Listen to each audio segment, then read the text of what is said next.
first of all, congratulations for getting your Canada visa. So how are you feeling right now? કેવું લાગે છે તમને? Thank you. I am feeling really great that I got this visa. I've been trying for like past 2 years Okay. after my father and mother went to Canada. અચ્છા. I think back then my parents tried for visitor and work visa, but it was refused. And work visa refused because of my age, I guess. Okay. So first let me start step by step.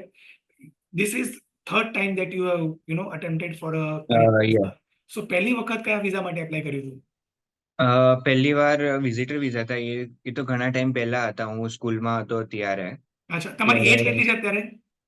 અત્યારે 22 Okay. 23 છે, sorry, અચ્છા, 23. તો at what age did you apply for the first time? એ એજ મને યાદ નથી, but I think 16-17 હશે. Okay. અને ત્યારે આઈ થિંક મારા પેરેન્ટ્સ ને મળી ગયા વિઝા, પણ મને અને મારા ભાઈને નહીં મળ્યા, એવું થયું. Visitor Okay. વિઝા એપ્લાય કર્યું So હતું. તમારા પેરેન્ટ્સ કયા વિઝા પર છે ત્યાં? અત્યારે વર્ક પરમિટ ઉપર છે.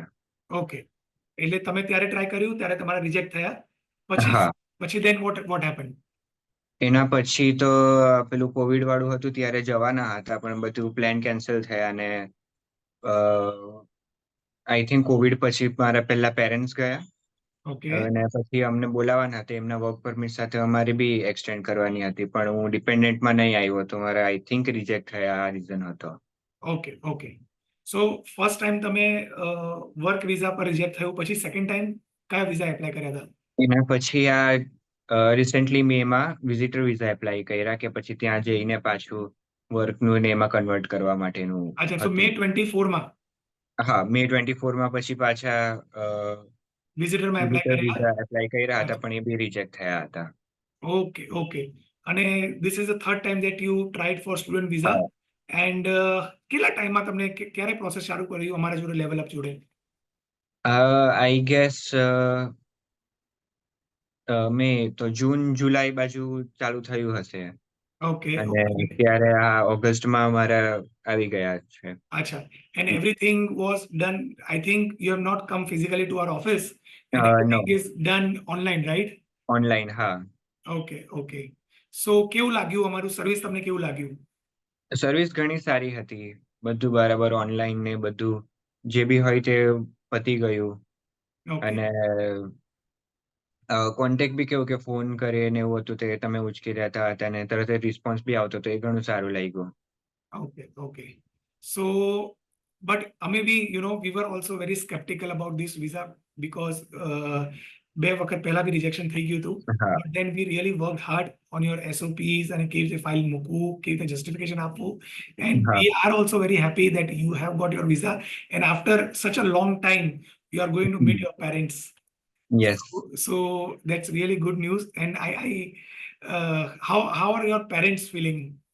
News સાંભળીને મારા પેરેન્ટ્સ તો એકદમ જ ખુશ છે કે ફાઇનલી હવે હું ત્યાં આવવાનો છું. Okay, okay. So which college have you applied for? Cape Breton University, Okay, and what is the course? Business analytics નો કોર્સ. અચ્છા, કયા ઇન્ટેકમાં જઈ રહ્યા છો તમે? જાન્યુઆરી 2025. Great, great. So any advice, suggestion you would like to give to the people who are, struggling in a visa rejection બહુ છે, or maybe they are planning, trying, but then એમને નથી મળી રહ્યું. So એમને કશું તમે એડવાઇસ કે સજેશન આપવા માંગો છો? હવે મને આ ફિલ્ડનું બહુ વધારે આઈડિયા નથી, પણ હું બી ઘણું આવી રીતે મારી રીતે રિસર્ચ ને એવું કરતો હતો. તો વસ્તુ એ છે કે જે બી કઈ પાસ રિજેક્શન ને હોય તો એને પહેલા તમે બરાબર જુઓ કે ત્યાં કઈક ભૂલ થઈ હતી કે ત્યાં કઈક નાની મોટી મિસ્ટેક કે થઈ હોય તો એ જોવાનું. અને એવું નહીં કે કઈક પાસ્ટમાં કઈક કઈક કીધું હોય ને પછીનામાં કઈક બીજું કહે, તો એ નહીં થવું જોઈએ. Okay, બધું સ્ટ્રેટ ફોરવર્ડ હોવું જોઈએ તો વધારે સારું પડે. okay. And would you recommend us to your friends, family, relatives? Sure, sure. Fine, Digin. So thank you so much for giving your time, and we all wish you all the luck. કે તમારી જે લાઈફની નવી તમે કડી ચાલુ કરી રહ્યા છો ત્યાં કેનેડામાં. We wish you all luck and best wishes for your future endeavors in Canada. Thank you so much. Thank you so much.